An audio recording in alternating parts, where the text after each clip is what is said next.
make sure to give my dad a 5-star review. Make sure to like and subscribe to his YouTube. Thank you for listening and enjoy the show. If you listen to the speeches, if you look at the rhetoric, he's not really appealing to Christian principle. He's not saying, vote for me because I will reflect Christian principles of justice in how I govern. No, he's actually appealing to an identity group, to Christians, to say, hey, vote for me and I will get you back in power. I will empower your particular tribe, your group. So it's an appeal to Christian power, not Christian principle. That's definitionally Christian nationalism. To be very clear, to be very specific, since I'm a professor, I got to draw fine distinctions. It's not wrong to seek power. In a democracy, we all do that. Every time we cast a vote, we're seeking power. It is what you do with that power. And I'm afraid that what Trump's doing is appealing to Christians to get power, to keep their own power. It's a self-justifying thing, rather than using Christian power to actually do something with it.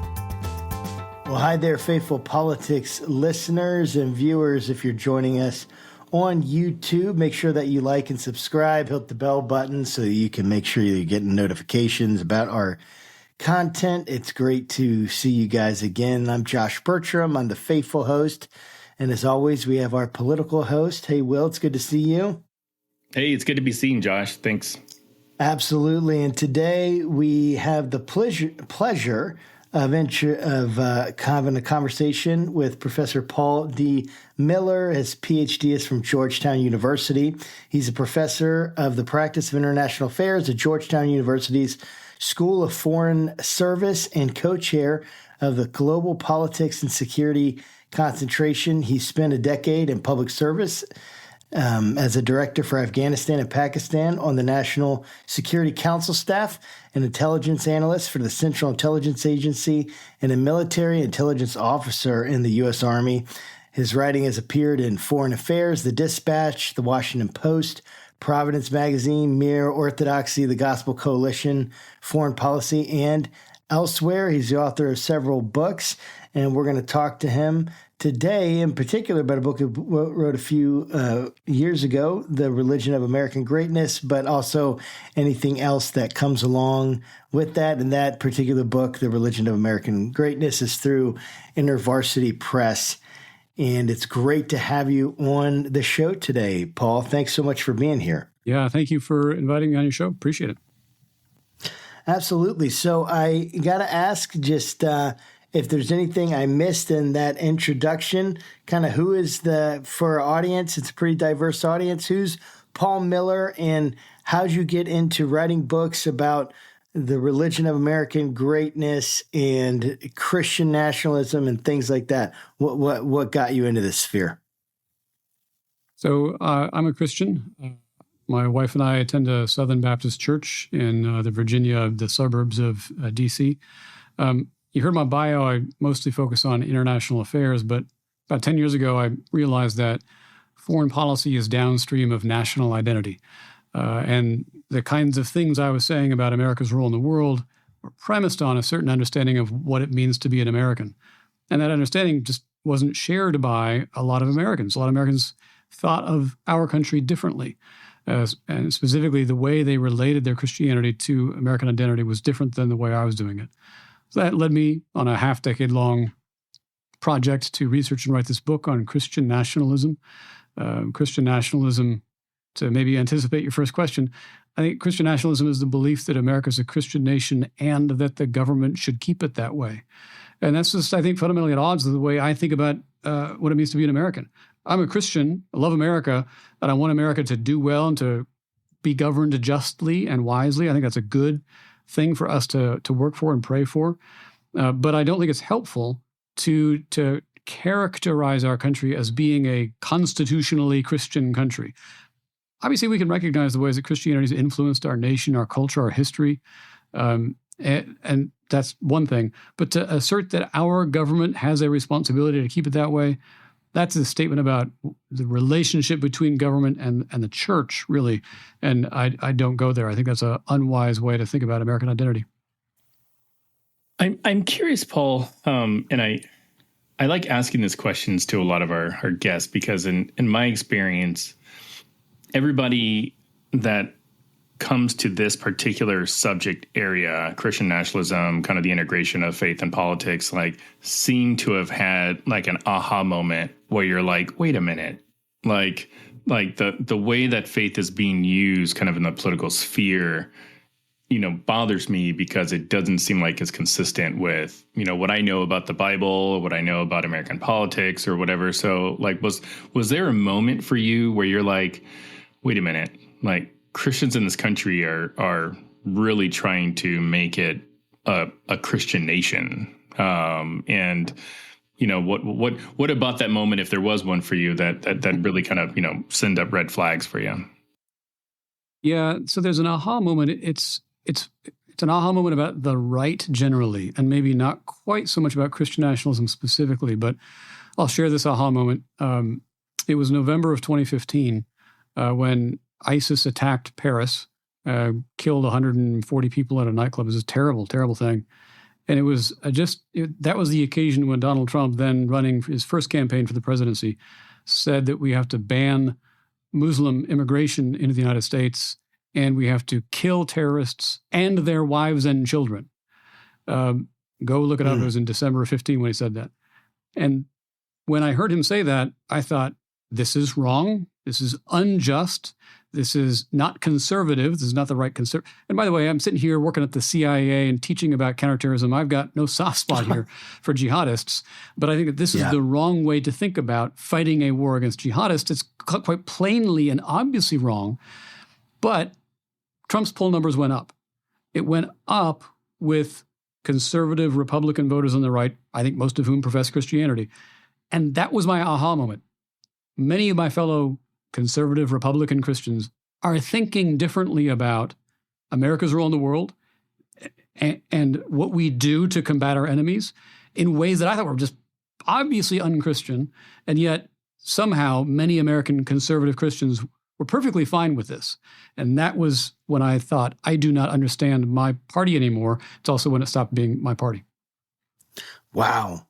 I really resonate with all of that, not in terms of that particular moment, because I think in 2015, I was like wondering and just basically not mesmerized, astonished, befuddled, bamboozled. No, that's not the right one. About how Donald Trump could actually be someone that we are taking seriously as a candidate. Yep. And yet that's exactly what happened. And he got my vote in 2016, which he did not get, by the way, in 2020 and 24. And so I wanted to make that announcement. People have already heard that. But if I'm thinking about like the historical context of this Christian nationalism, we've talked to a lot of people, and I got a lot of people that say this is a Christian nation. A lot of people, that's what I kind of grew up thinking, not like Christian nation, like, hey, the Bible becomes our constitution necessarily, but a Christian nation that like, hey, we were a nation that was founded by a bunch of Christians on Judeo-Christian, principles. And what's wrong with that? What's wrong with feeling like, we have morals? Doesn't every law have to have morals? Do we want to have secular? Like, is secularism all that better? And these are the kinds of things that I've, had in my mind. And a lot of my friends who are kind of like, is really Christian nationalism? I like Christians and I like my country. So what's wrong with being a Christian nationalism? I don't understand what's wrong with that. Maybe kind of address some of those things and help us really dig into, hey, this is where the inconsistency and the logical errors of reasoning are when we're thinking about the founding of our country, where we are, and what it means to be Christian nationalist. Yeah, so look, God and country patriotism is generally a good thing. Sometimes there's a little bit of, I think, maybe not careful thinking about the relationship between church and state. But as I said, I love Jesus, I love America, and it's good to love them both. Let's keep them separate. Let's understand they are different things. Where the danger comes in, so it's appropriate to recognize historically Christianity has been by far the majority religion in America. It's been the shaping influence in our founding and our documents and our laws. It's all true. So I'm not denying that. It's different to say that our government should be in charge of keeping us a Christian people. For example, by mandating prayers in public schools. I think that's totally inappropriate. And I know there's some people out there who are like, what could be possibly wrong with praying in public schools? And my response to that has a lot to do with the importance of protecting the integrity of the church. As a Christian, I think the church is the true Christian nation, in a sense, right? It's the true gathering of Christians who are specifically and uniquely called to be a reflection of God's glory and uniquely empowered to be the voice, the body of Christ, the proclaimer of his gospel.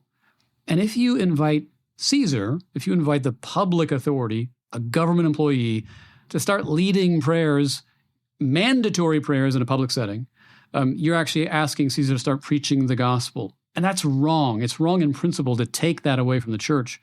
It's also deeply dangerous because you never really know what kind of gospel Caesar is going to preach. I promise you, pick up a book of history, any book of history, and you'll find examples of Caesars preaching gospels very convenient for Caesar, right? They are very good at hijacking religious rhetoric and symbols and language and deploying it to bless whatever it is that they want to do. So we need to be very careful about allowing Caesar to take over the roles of the church. You know, we're about 10 minutes into this interview, and my Trump derangement syndrome requires me to mention something about Trump. So I'm going to do that right now. I can't avoid it. But I am curious on what your take is on Trump's effect on theology kind of as a whole, and maybe sort of his role in either propagating Christian nationalism kind of in the mainstream or shifting, the public's theology. So I'd really love to kind of get your sense on that. Yeah, so Trump, number one, I think Trump is accurately called a nationalist. A lot of his rhetoric is pretty generically nationalist, and sometimes it's not specifically Christian. Sometimes, though, it is, particularly on the campaign trail. Look at all three of his campaigns. He's very consistent and particular and specific in appealing to Christians to vote for him to regain Christian power. If you listen to the speeches, if you look at the rhetoric, he's not really appealing to Christian principle. He's not saying, vote for me because I will reflect Christian principles of justice in how I govern. No, he's actually appealing to an identity group, to Christians, to say, hey, vote for me and I will get you back in power. I will empower your particular tribe, your group. So it's an appeal to Christian power, not Christian principle. That's definitionally Christian nationalism. To be very clear, to be very specific, since I'm a professor, I got to draw fine distinctions. It's not wrong to seek power. In a democracy, we all do that. Every time we cast a vote, we're seeking power. It is what you do with that power. And I'm afraid that what Trump's doing is appealing to Christians to get power, to keep their own power. It's a self-justifying thing, rather than using Christian power to actually do something with it. So Trump has empowered nationalists across the spectrum. Christian nationalists are part of that. I think it has corresponded with a shift in the way many Christians are thinking and talking about politics and about the relationship between church and state.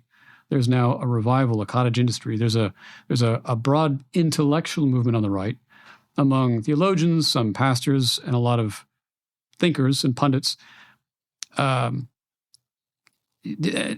for example, Yoram Hazony wrote his book, The Virtue of Nationalism, way back in 2018. And Stephen Wolfe wrote his book, The Case for Christian Nationalism, just a year or two ago. And in between, Richard Lowry wrote his book on the case for nationalism in, I think, 2020. And there's the National Conservatism Conference. And there's the Journal of American Greatness. There's a lot of institutions, there's a lot of intellectual output trying to make the case, the intellectual case, for nationalism and for Christian nationalism specifically. We just weren't having this conversation pre-Trump. Trump created a permission structure, a permissive environment for these kinds of arguments, for this kind of discussion. Not opposed to having a discussion. I just think these ideas are so obviously wrong. They weren't taken seriously before Trump. Trump gave them a new seriousness, and it's, I think it's wrong and sometimes a little bit tiring to rehash these arguments that I thought were settled. Yeah, it's interesting. I read William Wolf's review of your book. I don't know if you've seen it or not. It was in the American Reformer, I think is the name of the.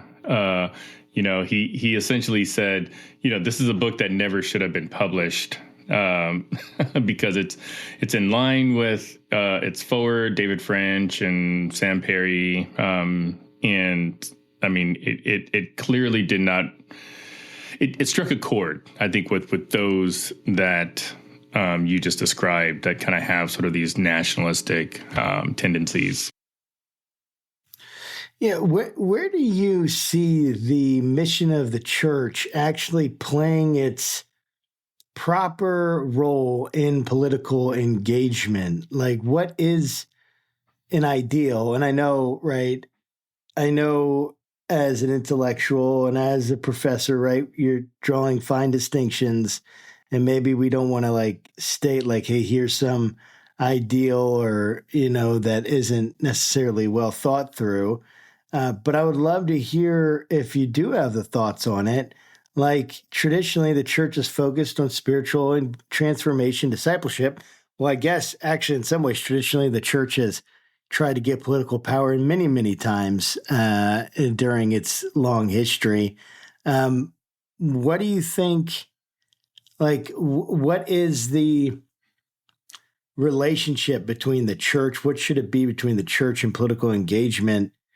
Yeah, I'd love to hear your thoughts on that. Well, the church is inevitably political in the sense that it is should be shaping disciples of a different kingdom. And that will necessarily have implications for how we individual Christians go out into the secular public square and engage and work for justice. So there's going to be essentially a political spillover effect. Now, the church, I think, should recognize it has a role in its teaching and ministry to talk about secular politics. By secular, you know what I mean? I mean, of this age, that it should talk about this age politics in some sense. But let me suggest three kind of wrong models for how many churches have done this in the past. One model is quietism, where the church says, we don't talk about politics. It's too divisive or irrelevant.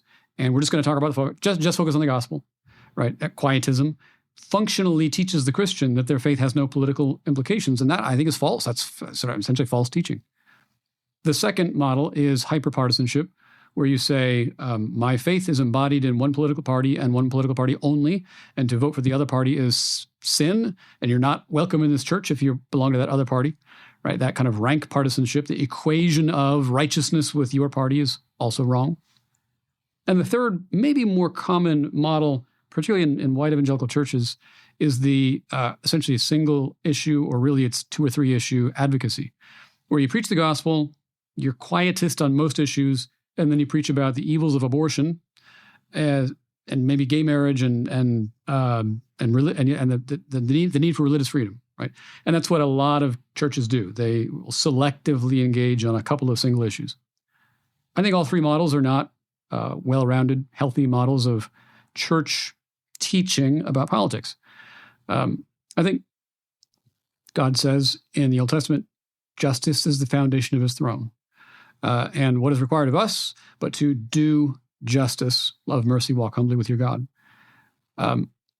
Doing justice is a whole life obligation, and it is the foundation of God's throne. If we are to live out our Christian calling, we live it out in every single facet of our lives by trying to do justice everywhere.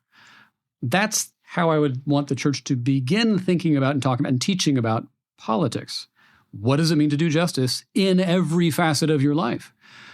What does it mean to do justice within your family, within your workspace, within your neighborhood, within your school, within your community, and yes, within your nation, within your world? That's a beginning of a broader conversation. It just means preach the gospel holistically and apply it to all realms of your life. I think quite often pastors apply the gospel to our lives individually, within the family, within the church, and they stop. And there's just not a lot of conversation about what the gospel's implications are for the rest of life. I think that's very accurate, and that's gold. And I hope that the people that are listening are tuning in, because this will add so much value to your life if you are willing to listen to it and wrestle with these things, because it's just so important that we go beyond just the surface, the feelings, the first things that we assume, and that we're wrestling with these issues on deep levels. I want to give you a quote of something I saw, and I'd love for you to kind of critique it for me, because this is of a quote that I've seen from a few pastors and people that I respect, people that I love, people that have helped me in my life and then even beyond. And here is the quote: "Hey, we don't vote a person for a person, we vote for a platform." And that was said from the pulpit, right? And I've seen that in several different instances. We don't vote for a person, we vote for a platform. Could you offer a critique of that kind of what you understand, that kind of like, not ideology, but that kind of understanding to be? Does it fall into one of those categories you just outlined, or is there something else to that? Well, I'm going to guess that when a person said we're voting for a platform, not a person, that was a way of justifying a vote for Trump, right? Because we don't like Trump as a person, but we can vote for the broad agenda of the Republican Party. That's my right interpretation. I think that maybe characterizes the nature of our two-party system. Our parties are not actually defined by an ideology as spelled out in a platform. They publish platforms, nobody reads them, nobody cares. The parties are tribes of aggregate interests and conflicting ideologies. And when you're voting for a party, you're essentially signifying, I want to be part of this team. My own voting strategy, I very much prefer divided government, because I don't trust, I think both parties embody injustice in their unthinking tribal loyalties. They both have some good things they stand for, and they both have a whole lot of bad things they stand for.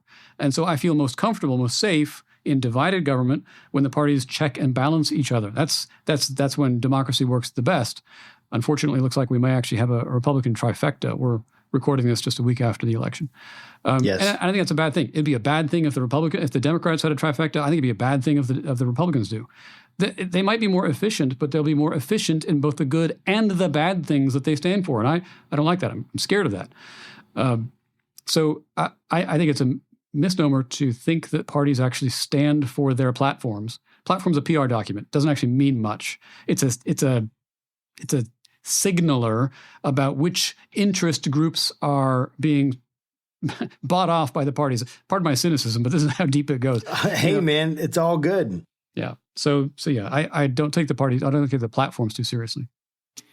Yeah, you're in good company here if you want your cynicism to kind of run free, because like we've read, big fans of Catherine Stewart's Power Worshippers, big fan of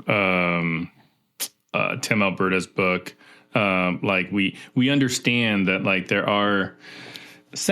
forces that have kind of introduced themselves into the church environment, and as a result has really kind of changed a lot of the way that people interact with politics and their faith. Actually, when we spoke with Sam Perry, I've mentioned this before, but it's so impactful. Like, he talked about a survey he did while Trump was still president, where he had asked Christians something along the lines of, do you believe God, plays a hand in selecting our leaders or something like that? And as you would expect, 80-90% of evangelicals said, yep, absolutely. Straight out of Romans 13, sure. Yeah.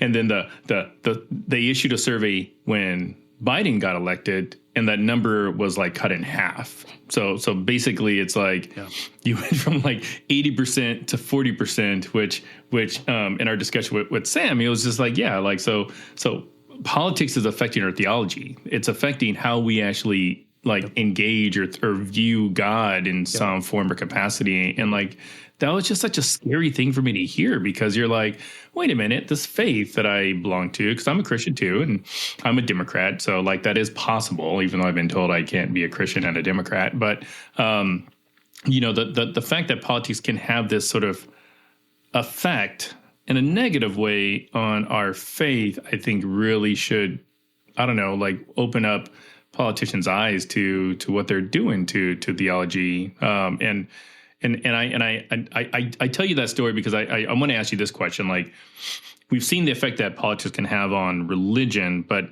as a person that's steeped in the intelligence community, are there like real world national security implications for kind of the rise of Christian nationalism in America?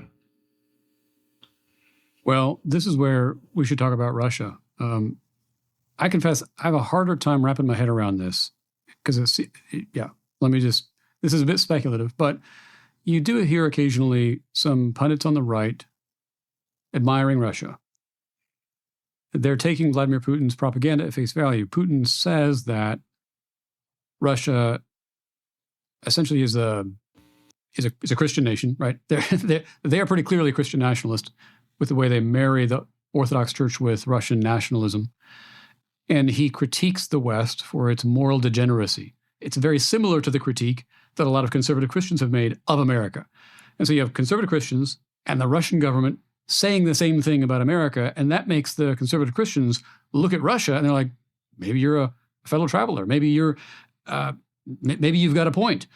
And I do think that tends to help people on the right downplay the evil of Vladimir Putin's regime and how tyrannical and murderous it is and how it's broken international law by invading Ukraine. I confess, I just don't understand why people on the right are eager to abandon Ukraine. If you want to compete in great power politics, helping Russia defeat Ukraine is a good idea. So there you have it. I do think that there is a national security implication by making people on the right more sympathetic to Russia than they deserve. So I would love for you, if to the level of comfort that you feel, and again, on this podcast, we've had people say all sorts of things, right? There is no filter necessary. We've had this co-founder of the Satanic Temple and the president of the Heritage Foundation on this podcast. So it's a pretty wide range. And Stephen Wolf. And Stephen Wolf. Yeah, we have had Stephen Wolf on the podcast.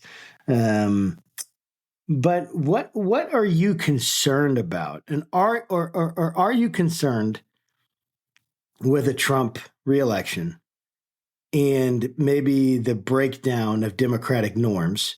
Because that seems to be a really big call from the left. Trump is going to take away our rights. He's going to, hurt human rights in general, make human rights violations. He has unfettered power because of this decision, Trump v. United States. And, but are you concerned? And if so, what are those specific concerns that you're thinking about with a Trump 2024 presidency? And feel free to speculate. Obviously, it's going to be speculative in some ways, or just stick in your wheelhouse with your expertise, whichever you'd like. Yes, I'm concerned. I do think there's some alarmism out there. I think some of the more hysterical things you hear on the left.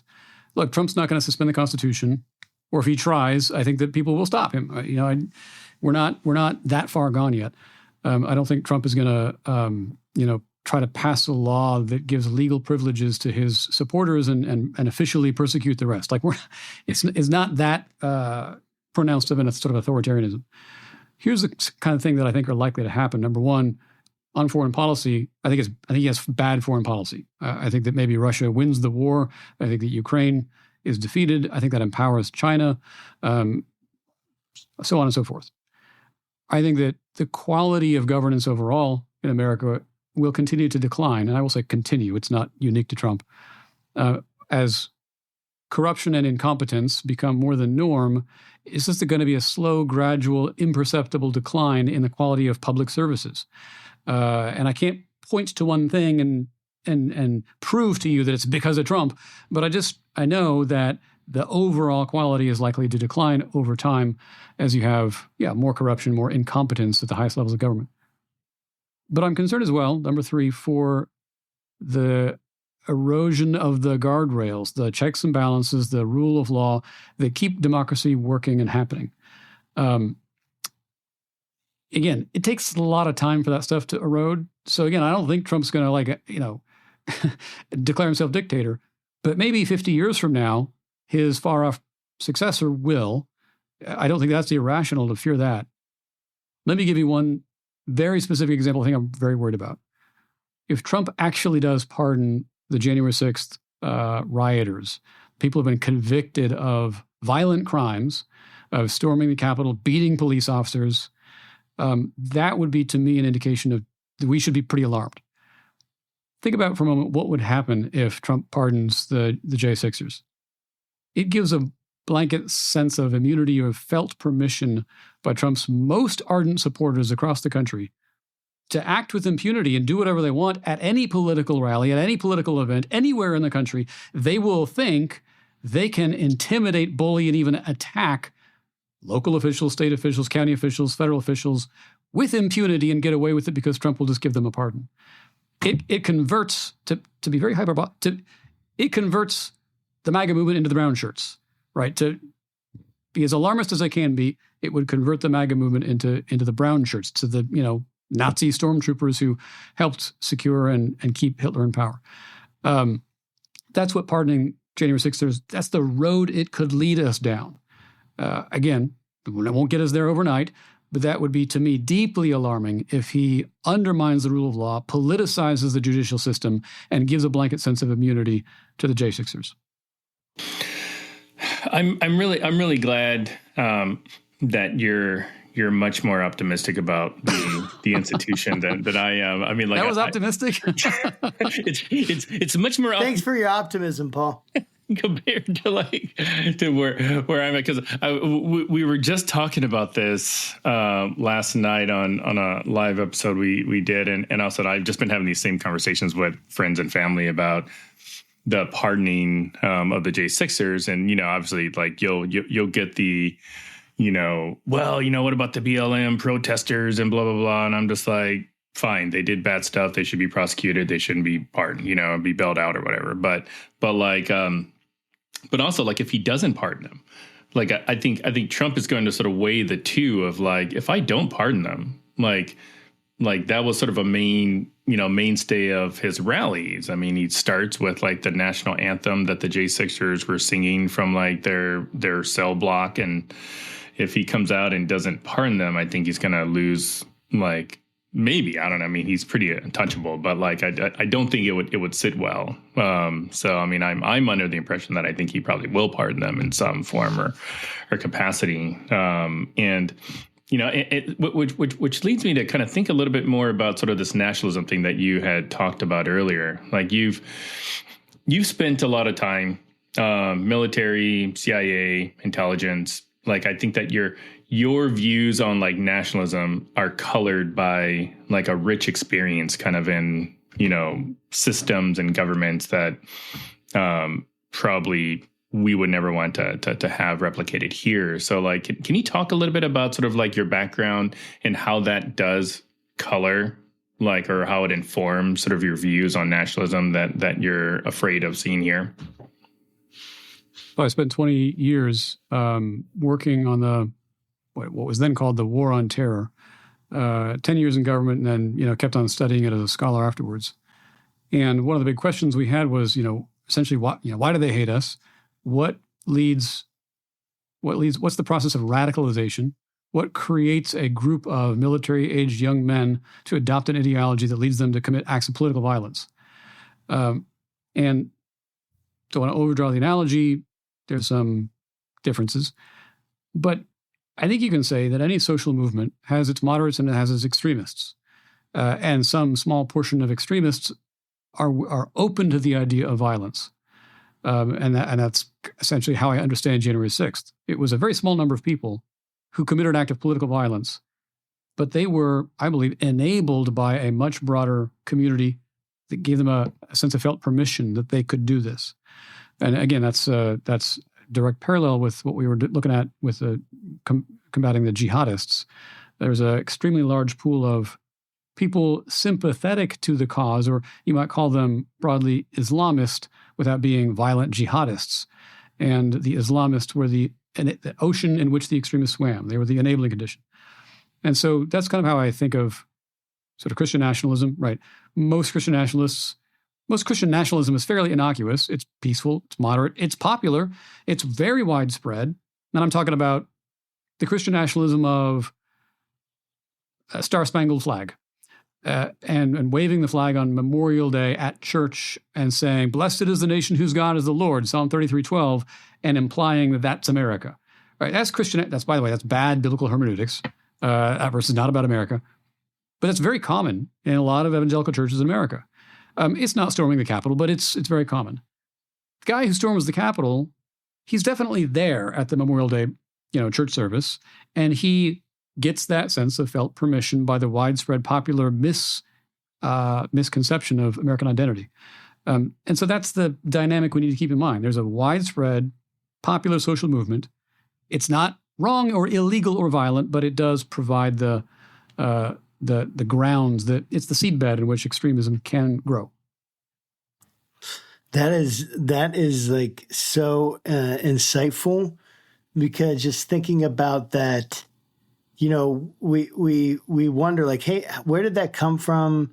How did they get that? Was it really that bad? Or like making that connection between, hey, I mean, I just like having, the flag in my church. I just like, I felt really good when I heard a hymn sung when President Trump won. I felt like that was really, like, I felt emotional, like in a good way. Like that made me feel proud and all that stuff. And connecting that to, hey, by the way, this creates a group out of which a smaller group of more extreme people that are open to violence can feel acceptance, can feel support, and without which they really wouldn't be able to do what they're doing. I think that is such a good connection, because we often wonder like, well, what's wrong with me just doing this? Well, maybe nothing inherently except, like you said, bad hermeneutics.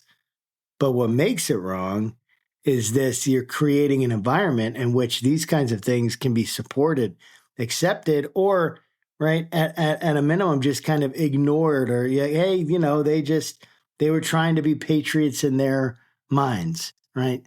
Which is what a lot of people think. I've had people very close to me, the peaceful protest. That's what they call it, the January 6th. And so like it absolutely is all interconnected. And what do you think that I want to kind of shift in thinking about, like, as we're thinking about foreign policy, as we have these conflicts around the world where America is intertangled in some way. I know you've done a lot of work on just war theory, and I'd love for you to kind of talk with us a little bit about what just war theory is, and how can churches kind of navigate the difficult part of people that are that are in the military, that are going to be sent into some of these conflicts, that may have to find themselves in violent conflict in service to their country. My nephew just went into the Air Force. And so at a time when there's many conflicts that are happening and seem like they're growing around the world, I'd love for you to kind of talk about that.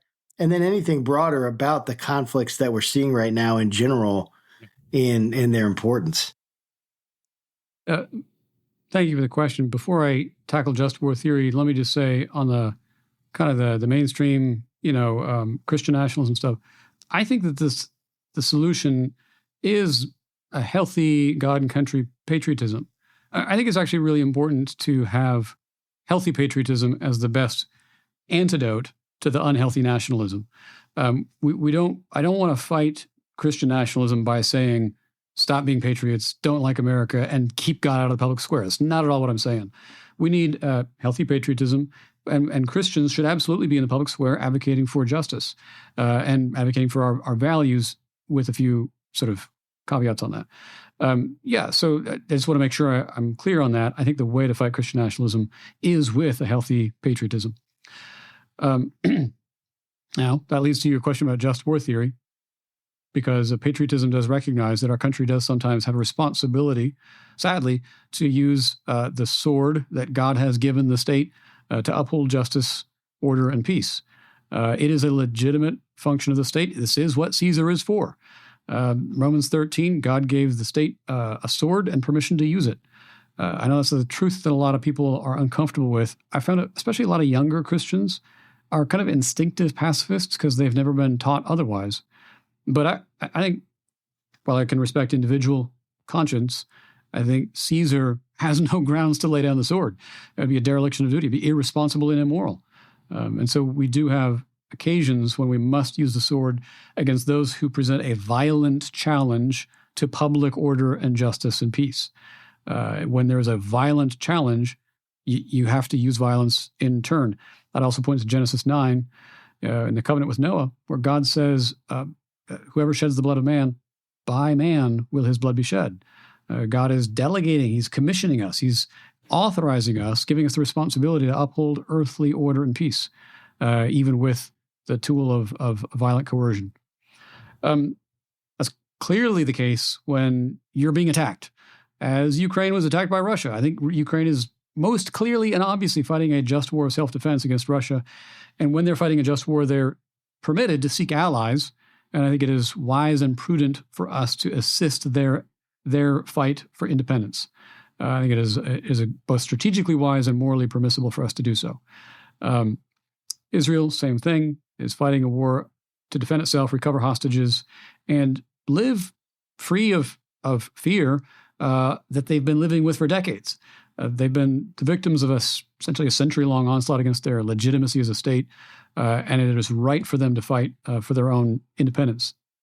I will say, just war theory also teaches that we should fight with discrimination, with proportionality. We should fight using only the minimum amount of violence necessary to accomplish our ends, and we should be careful not to cause more damage than necessary, not to kill civilians if possible. And I would actually offer some criticism. I don't think Israel's been as careful as it should have been. And particularly in the opening months of the war against Hamas, I think Israel was a little bit too lax in how it targeted militants. I think that they've probably tightened it up since then, but they were not careful enough. So I would offer some criticism there. And then I would also criticize Israel and the United States for failing to offer a vision of post-war justice and peace. Because just war is supposed to result in a better peace. There should be a vision of just politics in the aftermath of war. War should result in some just arrangement. And I don't see Israel, Netanyahu has not outlined what kind of post-war settlement he's after, other than killing Hamas. Killing Hamas is a just act, and it is a necessary prerequisite to some kind of post-war peace, but it is not the whole of it. And I think that we should resurrect some kind of plan for a two-state settlement. I think justice requires Palestinian sovereignty. It requires Israeli sovereignty. It requires Israeli security. It also requires Palestinian sovereignty and dignity and security. That's the post-war vision I'd advocate for. And if the war results in that, great. But I don't hear Netanyahu or Biden or Harris or Trump talking about that. Yeah. So statistically, most people don't make it to the last 10 minutes of hour-long podcasts. And I'm about to ask you a series of questions that I feel are probably going to be the most important.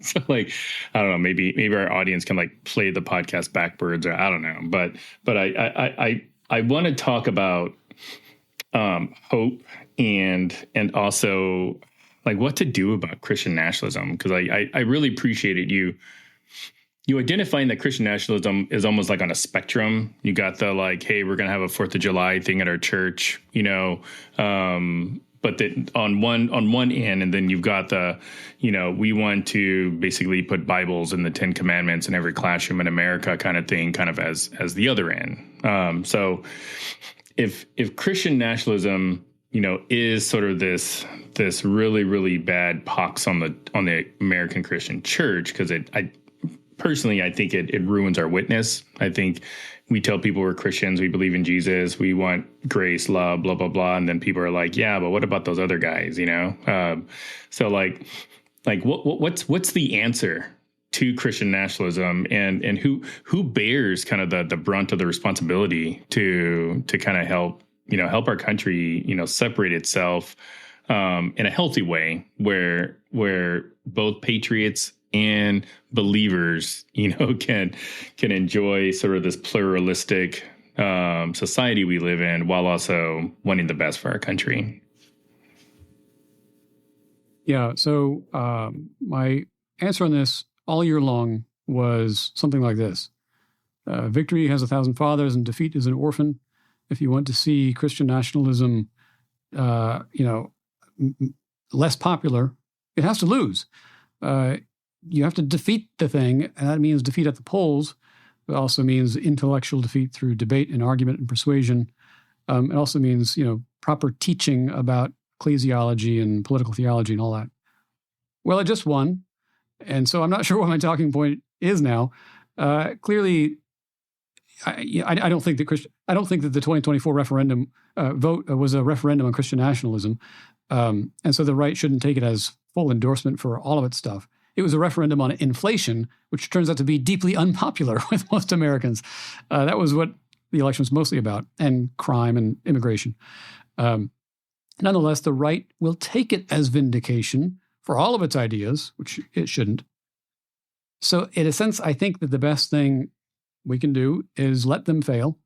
They're going to overstretch themselves. The winners of elections always do. They overinterpret their mandate, they overplay their hand, and they become deeply unpopular.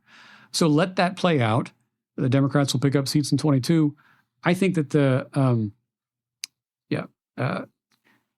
danger here is that if there's a strong economic recovery, the Republicans could ride that to victory after victory, and will interpret that as vindication of whatever ideas they're championing, rather than vindication of the economy. And I worry about that a little bit. But I do think that on these cultural issues, the country's just not on their side. The country does not endorse Christian nationalism. And I think we can safely assume the nationalists will overplay their hands, and that will open up space, I hope, for a real conservatism to regain ground.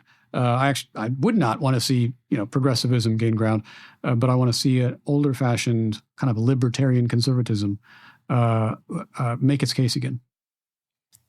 Yeah, I really like that. I actually voted third party in this election and libertarian. And the more in the past, I was like, I don't know if I'm libertarian. I feel like we need to have these strong morals that are pushed on kind of everyone. And then I started to feel like, I'd kind of rather the government kind of be just out of just about everything unless they have to be.